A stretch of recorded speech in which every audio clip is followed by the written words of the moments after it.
All right, this has been the biggest pain in the ass so far, is putting the shelf in here.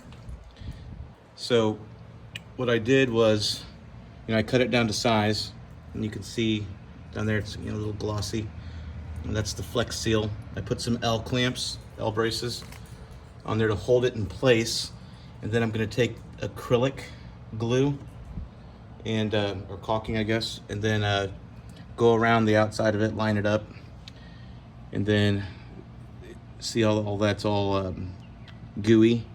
That's all gonna get painted over. So this section here, this section right here, where the speakers are, speakers will come in here, and then this will be cut off on each side.